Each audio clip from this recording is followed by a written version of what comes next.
afternoon, Penn State. Thanks for tuning in to Team 23 News. I'm Morgan. And I'm Sean, and we have an interesting story pertaining to cybersecurity in the United States. Ben has more on the story. Good afternoon, everyone. My name is Ben, and I'll be introducing our research question for today, so let's get right into it. It all really began in 1988 when Robert Tappan Morris, now a professor at MIT, released the Morris worm to see how big the internet is, but also became the first person to be convicted under the U.S. Computer Fraud and Abuse Act. Cyber attacks, no matter what angle we look at them or what lens we use, are now one of the biggest threats to the U.S. infrastructure to date. James Clapper, the Director of National Intelligence, identified cyber attacks as the greatest threat to U.S. national security. The Pentagon alone experiences up to 10 million attempts of cyber intrusion a day, and more than 2/5 of the cyber incidents reported by federal agencies last year were attempts to access U.S. networks or propagate malicious code.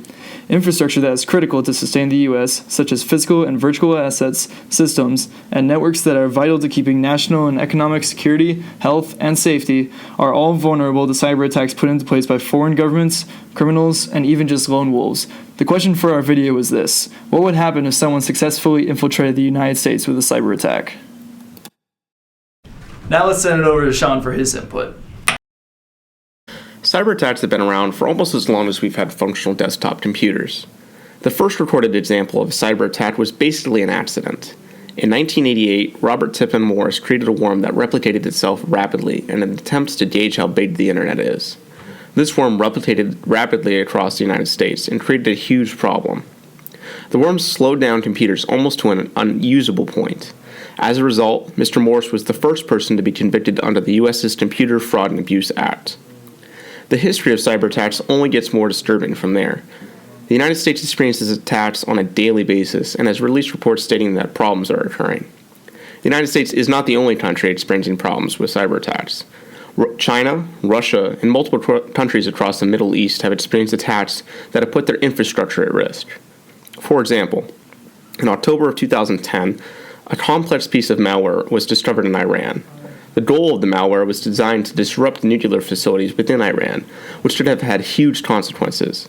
This is just an example of how infrastructure can be harmed. A more common crime is to hack financial institutions to steal large amounts of information in a short amount of time, and this poses a different type of threat to countries, especially the United States. Thanks, man. Back to you. The initial steps to analyzing the effects of a cyber attack on the government and the content of government and people's information revealed are examining costs of previous attacks, such as the case with Sony. Though these hacks did not reveal potentially disastrous information about our government, we can see how the relationships between corporations and their employees and customers were damaged. Then we can look into more the potentially devastating information that could be revealed by hackers about our country and its people, and how that would affect the world's perception of the U.S., expose weaknesses to terrorists, and destroy the infrastructure through attacks such as using malicious software.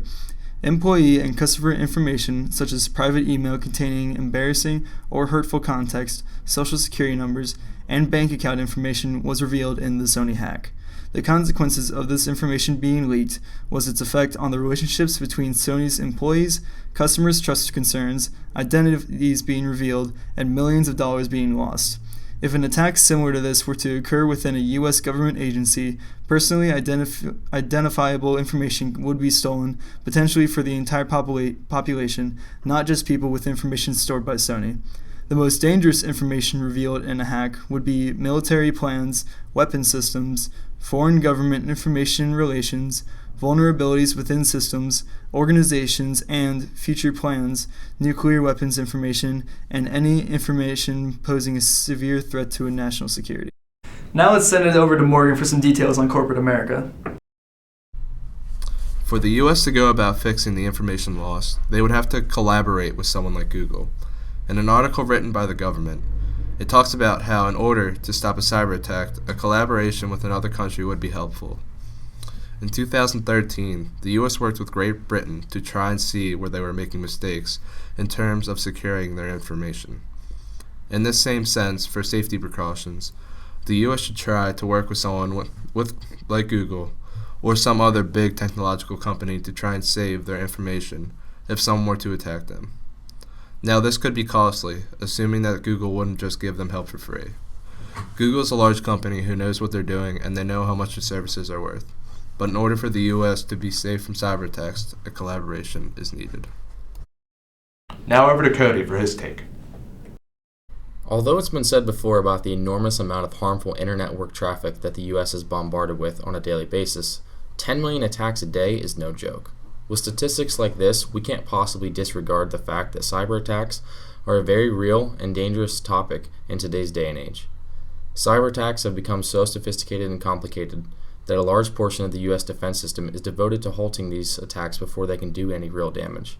Since cyber attacks are constantly growing in numbers and in their complexity, policies are constantly being written up and enforced, but they are being created at a very slow pace in comparison to the growth of cyber warfare.